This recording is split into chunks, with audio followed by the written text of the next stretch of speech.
Salut les devins, c'est Saikyo. On a de nouveaux spoilers, on va appeler ça comme ça. En tout cas, une nouvelle révélation de la nouvelle transformation de Goku qui va venir très prochainement, et cette fois-ci de manière animée.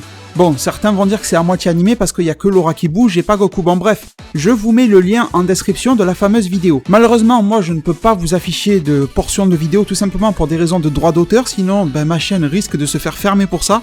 Même pour quelques petites secondes, le risque est trop énorme et voilà, je ne veux pas du tout prendre ce risque-là.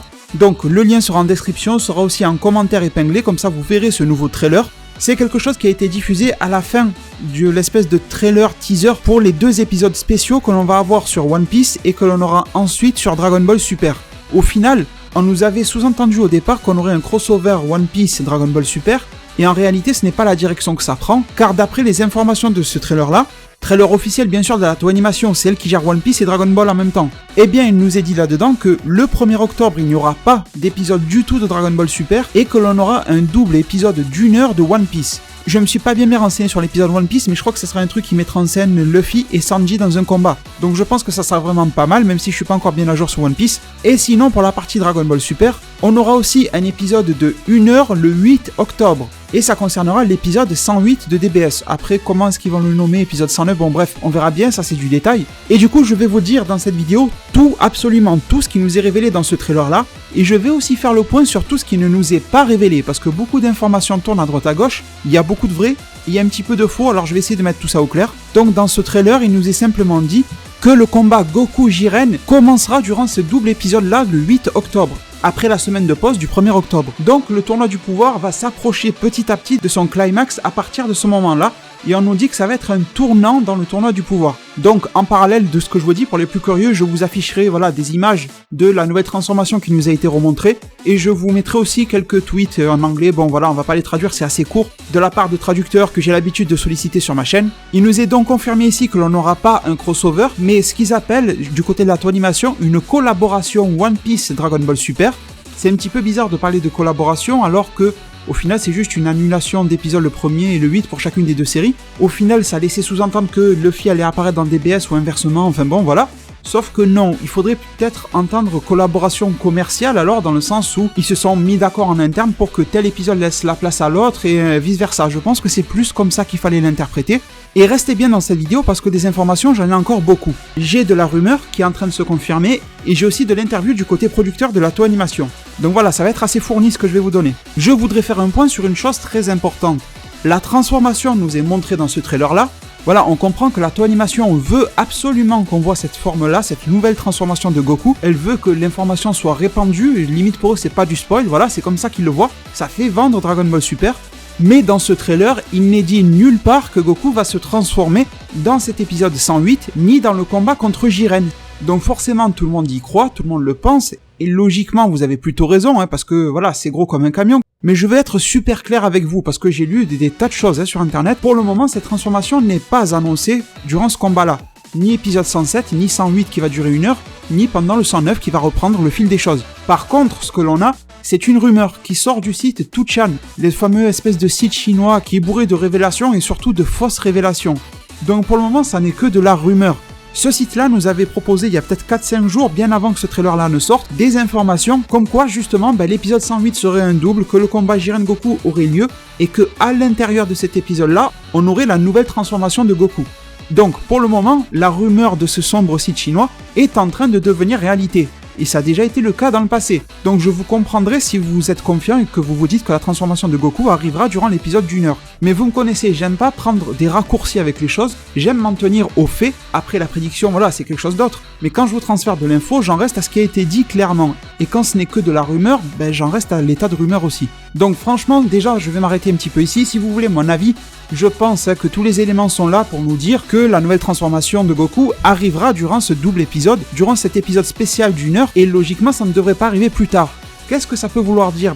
Ça veut dire pas mal de choses. Déjà, ça veut dire que Goku n'est pas si loin que ça de cette transformation que l'on le pense. Peut-être que, contrairement à ce que je pensais, il connaît déjà un petit peu ce que ça peut donner. Peut-être que le chapitre 27 de Dragon Ball Super nous l'a teasé un petit peu. Rappelez-vous, dans ce fameux chapitre, à la fin, il y a Goku qui va chuchoter à l'oreille de Whis en lui disant « Hey, tu m'as pas oublié pour l'entraînement spécial là dont on a parlé ?»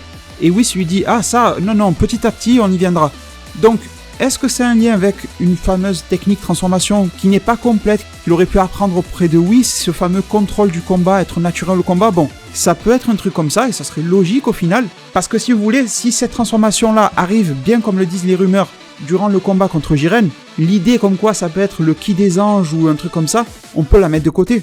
Parce que pour que Goku nous sorte une transformation supra-divine, angélique, machin, il faudrait que ça se passe contre un adversaire qui soit d'un niveau des anges, vous voyez ce que je veux dire? Et là, Jiren n'est pas du tout au niveau des anges.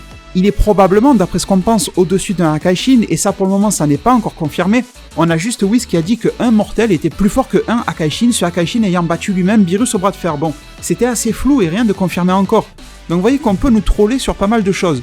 Après, bien sûr, cette transformation peut nous être montrée dans ce trailer, et les rumeurs pourraient se tromper aussi. La transformation pourrait intervenir plus tard, pas forcément dans cet épisode-là. Ça pourrait être contre Jiren, mais en épisode 109, 110 ou autre. Bon, c'est un TV spécial quand même, l'épisode, donc je pense qu'on aura une transfo dedans. Mais si c'est après, ça pourrait être contre quelqu'un d'autre que Jiren. Mais je vous le dis, vu la tournure, franchement, l'odeur que ça a, on dirait que ça sera contre Jiren et qu'il n'y aura pas d'énormes surprises à ce niveau-là. C'est un petit peu regrettable, j'ai envie de vous dire. Mais je suis quand même confiant concernant la dose de surprise que la série peut nous révéler encore une fois.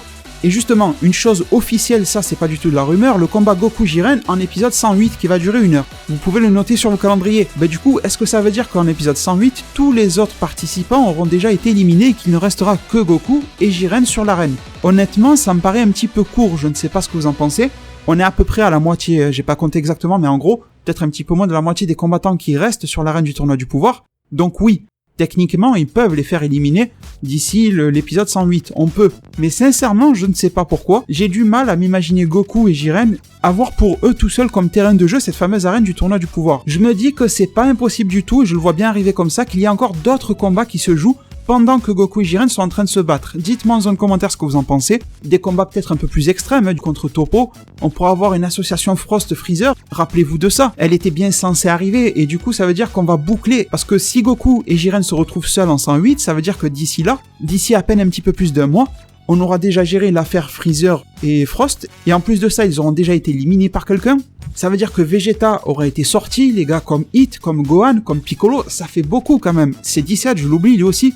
Et je suis sûr que j'en oublie encore d'autres qui sont bien forts. Alors à part si Jiren s'énerve et balaye tout le monde et tous se font éjecter comme des merdes et on n'a rien vu venir, et au final, ni Vegeta, ni Hit, ni quoi que ce soit n'auraient eu le temps d'avoir d'énormissimes combats dans le tournoi du pouvoir. Bon, quoique Hit a bien combattu, mais sans plus. C'était plus pour la symbolique d'alliance avec Goku qu'un combat 1 contre 1. Et qu'au final, sur ce cri de rage de Jiren ou je sais pas quoi, ou une attaque, il y a que Goku qui est arrivé à rester sur le ring et qui dit bon ben voilà, je vais me le faire. Ça serait choquant, mais c'est possible aussi. Mais sincèrement, pour le moment, à chaud, vraiment, si je devais mettre une petite piécette, ça serait sur... Il reste encore quelques combattants sur cette arène-là, et probablement, voilà, des cas un petit peu comme Gohan, pourquoi pas Freezer, Vegeta, même si malheureusement, je crains encore que Vegeta ne sera pas forcément mis au niveau qu'il mérite, vous voyez. Je pense que la transformation de Goku, il l'aura tôt ou tard dans Dragon Ball Super, mais la finalité de l'arc tournoi du pouvoir va revenir à Goku, probablement aussi à Gohan, enfin bon, il va y avoir quelque chose comme ça. Donc vous voyez que d'un simple trailer, on peut en comprendre et se poser énormément de questions. Et j'espère que vous allez faire de même, et aussi que vous allez essayer d'y apporter certaines réponses en zone commentaire, parce que c'est le principe aussi.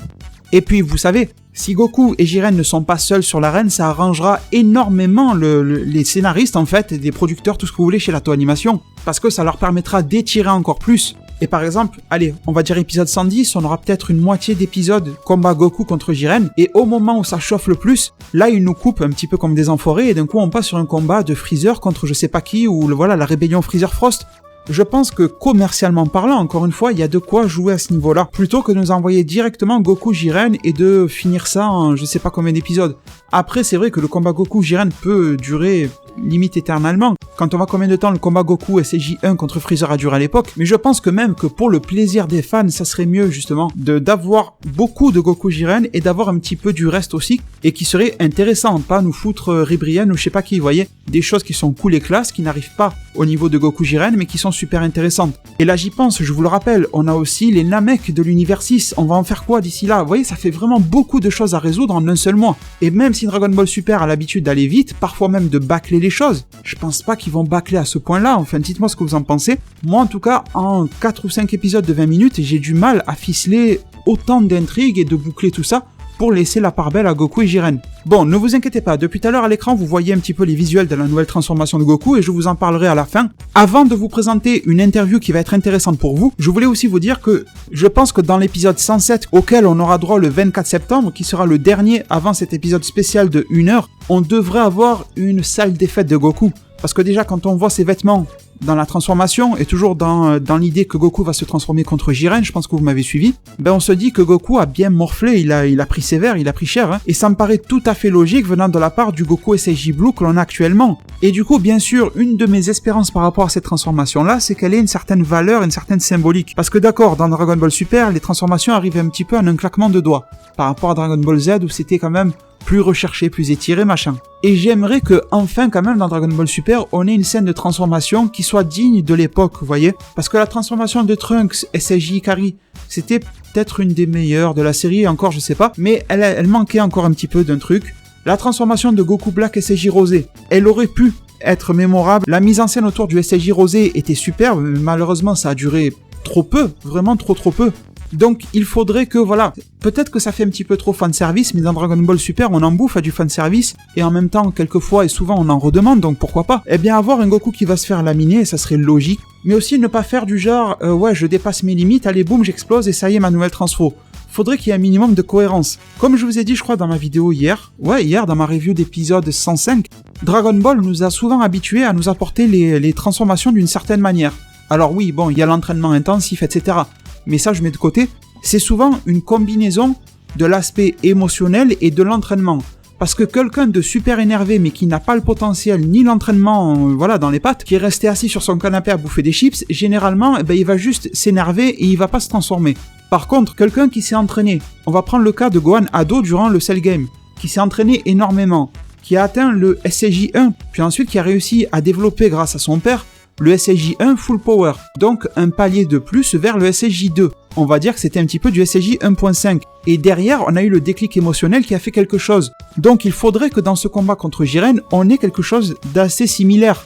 Pas forcément la colère, pas forcément la tristesse, mais pourquoi pas, je ne sais pas, je le dis au hasard, hein, vraiment, ne prenez pas ça comme une prédiction, mais le désespoir de ce tournoi du pouvoir-là, dans lequel tout semble perdu, Jiren met des claques à tout le monde.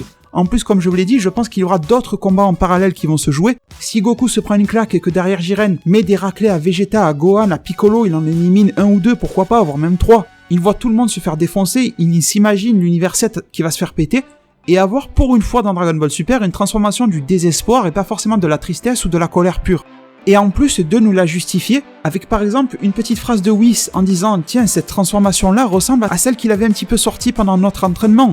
Et là, on aurait un petit flashback où on voit Goku s'entraînant avec Whis et il sort une espèce d'aura un petit peu bizarre et ni Whis ni Goku ne savent trop ce que c'était. Et puis bon, voilà, on a oublié. Vous voyez, il y aurait cet aspect justification par l'entraînement, par le pouvoir, et il y aurait aussi la justification émotionnelle, et en plus avec un petit peu de fraîcheur. L'aspect désespoir, ça peut être autre chose. Mais j'essaie de vous donner un exemple qui sort un petit peu de ce qu'on connaît déjà dans Dragon Ball. Parce que le travail de Dragon Ball Super n'est pas si simple que ça. Faire du neuf avec du vieux, c'est pas une tâche si facile qu'on peut le croire. Hein. Parce que du coup, s'il n'y a pas tous ces éléments que je viens de vous dire, on risque d'avoir une transformation qui visuellement claque plutôt pas mal, hein, on va dire, même si je trouve que l'aspect cheveux noirs, forme basique, ça manque un petit peu de recherche, forcément. Mais quand même, dans l'ensemble, la transformation est super classe. J'ai adoré dès le premier visuel qu'on en a eu. Eh bien, on en resterait sur une transformation qui, cette fois-ci, est classe, super classe, mais qui malheureusement ne va pas marquer son temps, et ça c'est un petit peu dommage. J'entends souvent les gens dire oui mais le SSJ2, le SSJ3, ce sont juste des espèces de repompage du SSJ1 en mode amélioré avec plus de cheveux, plus d'éclairs. Ok, mais chacune elles ont réussi à marquer leur temps. Repompage ou pas, elles ont marqué les esprits de tout le monde. Le SSJ Blue, il marque les gens parce que c'est le ki divin, mais il marque pas les gens par rapport à la manière dont il s'est transformé, ni pourquoi, enfin voilà. Il n'y a pas la même chose, il n'y a pas le même impact émotionnel qui fait que le spectateur de Dragon Ball, je parle même pas du fan, va s'en rappeler. Et bon, s'il y a bien un moment dans lequel on peut mettre ça en place, c'est dans le tournoi de la survie de l'univers. Un tournoi c'est un petit peu con, mais la survie de l'univers, l'effacement de l'univers 7, c'est le pire des enjeux qu'on ait pu voir dans Dragon Ball. Donc bien sûr, je ne suis que quelqu'un qui est en train de parler derrière un micro devant son PC et ça ne changera rien aux choses, mais en tout cas j'espère que vous êtes à peu près sur la même longueur d'onde. Si vous ne l'êtes pas, c'est pas grave, hein, bien sûr. Et au contraire, partagez-le moi dans la zone commentaire, toujours dans le respect, je suis curieux. Mais avant de conclure sur cette vidéo-là et de vous parler vite fait de l'aspect de cette transformation de Goku, parce que j'en ai déjà beaucoup parlé sur ma chaîne, je vais vous présenter cette interview que je vous affiche à l'écran, l'interview d'un producteur de la série Dragon Ball Super qui s'appelle Monsieur Hiroyuki Sakurada. Je vous propose cette traduction-là grâce à Goveta15 sur Twitter qui l'a traduit en anglais, et ça vous est traduit en français grâce à ma collègue youtubeuse Inda que j'ai dérangée durant ses congés pour qu'elle puisse nous fournir la traduction française de ce qu'a dit ce monsieur. Donc n'hésitez pas, si vous voulez aller la soutenir sur sa chaîne, je vous mettrai le lien en description bien sûr si vous voulez aller l'aider. Elle vous propose pas mal de reviews sur les toutes nouvelles séries Marvel si ça vous intéresse. Et sinon, Monsieur Sakurada nous dit Dragon Ball Super, où se passe le plus puissant tournoi du pouvoir de l'histoire. Un petit peu bizarre, hein, comme phrase ça, on dirait qu'il y a déjà eu des tournois du pouvoir précédemment. Est-ce que ça serait la cause de la destruction des 6 autres univers? Pourquoi pas, ça serait intéressant, mais j'ai l'impression que les dieux, virus, machin, n'ont jamais vraiment connu ce type de tournoi-là auparavant. Peut-être y avait-il d'autres dieux avant, qui ont connu la situation avant eux, bon, bref. Et en tout cas, on nous dit, ce tournoi renferme le destin de tous les univers. Dès le début d'octobre, Goku va avoir une confrontation directe avec le plus fort ennemi, Jiren. Je m'arrête encore une fois parce que le mot utilisé n'est plus adversaire, mais le mot est ennemi. Et encore dans certaines traductions, on nous parlait de menace. Et je trouve que c'est plutôt intéressant parce que Jiren jusqu'à présent, pour moi, je ne sais pas pour vous, c'était juste un adversaire d'un tournoi. Mais c'est bizarre le mot qui est utilisé comme ennemi. Est-ce que quelque chose de méchant, ennemi, et pour moi c'est méchant, va nous être révélé concernant Jiren, ou est-ce que c'est juste le producteur qui a utilisé ce mot un peu comme un lapsus? Dites-moi en commentaire ce que vous en pensez. À partir de ce jour, il y aura une suite de grandes batailles pour Goku et la Team 7. Pour commencer cela, le 8 octobre, Dragon Ball Super va avoir une heure spéciale automne. Puisqu'il y aura des surprises inédites, réjouissez-vous. Avec le Super Climax conduisant à un power-up de Dragon Ball Super et One Piece, qui est emballé par la célébration de ses 20 ans. La collaboration du dimanche des deux grands animés va enfin se passer. C'est un rêve visuel qui symbolise deux grands animés, comme si Goku et Luffy étaient ensemble dans une aventure. Je pense que ce visuel peut être regardé dans plusieurs endroits, puisque ces deux animés de dimanche matin vont continuer à power-up constamment, donc vous pouvez vous réjouir dès maintenant. Donc, vous avez entendu parler d'un visuel, je vous l'affiche aussi à l'écran. Il est très joli, mais il nous en révèle pas grand chose, vous aurez remarqué. C'est juste, voilà, un petit peu comme un cadre peint là entre Goku et Luffy, qui est très sympa, mais qui ne nous en apprend pas sur le combat Goku-Jiren, ça c'est clair. Et du coup, vous avez dû entendre des mots qui font penser à ce que je viens de vous dire précédemment. Il y a aussi des choses qui nous font comprendre que bon, le tournoi du pouvoir arrive dans un tournant, mais n'en arrive pas forcément à sa fin. On nous fait comprendre, voilà, des mots un petit peu commerciaux qu'il utilise ce mec-là. La série Dragon Ball Super va continuer de power-up. Bon, en gros, elle va continuer de se développer et les personnages à l'intérieur aussi. On nous promet des surprises inédites et de nous réjouir pour ça. Donc ça, j'en attends énormément. Qu'est-ce qu'il pourrait y avoir comme surprise inédite? Parce que pour le moment, le schéma du tournoi, on arrive tous à se le faire en tête. Le tournoi devrait mener à une finalité Goku-Jiren.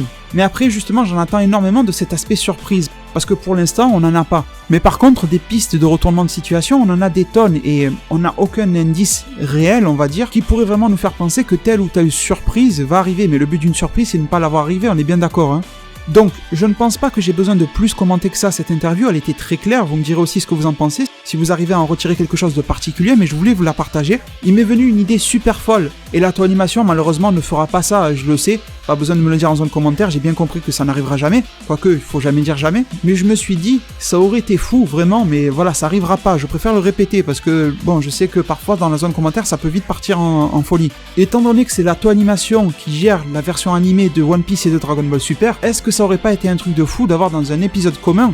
Mais pour arranger ça scénaristiquement, ça aurait été un casse-tête de malade, mais l'effet commercial que ça aurait fait aurait été gigantesque. De voir Luffy passer en Gear 5 ou Gear 5, et de voir passer Goku dans sa nouvelle transformation ensemble dans un épisode commun. C'est un truc de cinglé, un truc qui aurait fait parler tout le monde, qui aurait fait parler commercialement dans tous les sens. Ça aurait été le crossover du jamais vu, vraiment ça aurait été du jamais vu. Mais après, comme je vous ai dit, pour des soucis de continuité, de chronologie, c'est quasi l'impossible à réaliser, vous voyez, c'est ça le problème. Ça voudrait dire que le monde de One Piece fait partie de celui de Dragon Ball et inversement, enfin, qu'ils font partie d'un seul monde. Bon, c'est déjà un peu ça que sous-entendent les crossovers, mais les crossovers c'est pas canon, c'est juste pour rigoler. Mais ça énerverait aussi beaucoup de fans de voir ce type de choses arriver. Mais je peux vous dire que ça en rêverait beaucoup d'autres aussi. Et puis voilà, comment inclure l'intrigue de One Piece actuelle dans l'intrigue du tournoi du pouvoir Dragon Ball Super, vous voyez, c'est complètement un casse-tête de malade. D'un coup, il y a Luffy qui débarque pour se battre contre Jiren, ça veut plus rien dire, on est d'accord. Mais bon voilà, c'est une idée qui m'a traversé l'esprit et je n'ai pas pu faire autrement.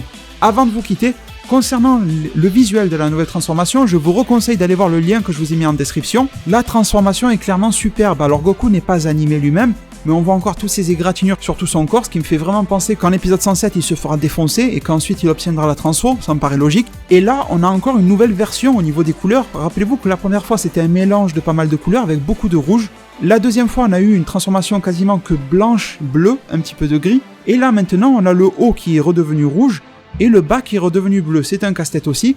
Et avec ces espèces de fragments qui s'émanent de lui, tout autour, un petit peu qui me rappelle les pertes de ki du Super Saiyajin Blue dans la version manga. Est-ce qu'on sera encore face à une forme imparfaite, non contrôlée? Ça me paraît bizarre, ça serait un petit peu... La série Dragon Ball Super n'arrêterait pas d'insister avec des formes non maîtrisées, au bout d'un moment il faudrait nous pondre une version maîtrisée d'une transfo quand même, mais je n'ai pas vraiment l'impression que son aura est en train de fuir de son corps, j'ai juste l'impression que c'est son aura et c'est tout quoi. Et en tout cas, elle est vraiment magnifique, on dirait limite qu'il y a des fragments de glace qui s'émanent de lui, ou de l'eau en lévitation, c'est super joli. Il n'y a aucun indice dans l'aura pour nous dire quelle pourrait être la source de ce pouvoir-là. En tout cas, je tiens à faire le point. Pour moi, ça n'est clairement pas un mélange, comme j'ai pu le lire souvent, de la version God au SSJ Blue. Parce que ça n'a pas de sens. Le SSJ Blue est une amélioration du God. Donc si vous voulez, le Blue est déjà le God en soi. Donc dire que l'on peut mélanger le God et le Blue, ça n'a pas de sens. On n'est pas à l'abri qu'il nous fasse ça, mais personnellement, je n'y crois pas du tout. Je pense qu'on va avoir vraiment quelque chose d'assez original ici. Et j'ai encore l'impression que ce qui nous est présenté là n'est pas forcément la version définitive pour de bon que l'on aura dans l'épisode 108. Parce que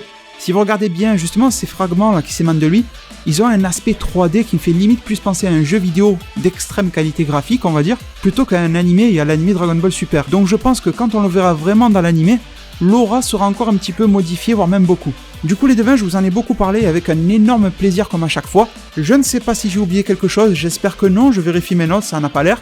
Du coup les devins, je vous remercie énormément de m'avoir suivi et écouté durant cette vidéo là. J'espère vous retrouver très nombreux au niveau des likes et de la zone commentaire de cette vidéo pour me soutenir et faire évoluer ma chaîne, je vous en remercie déjà. Merci énormément pour ça, prenez soin de votre futur et à plus pour le prochain Zard Divinatoire.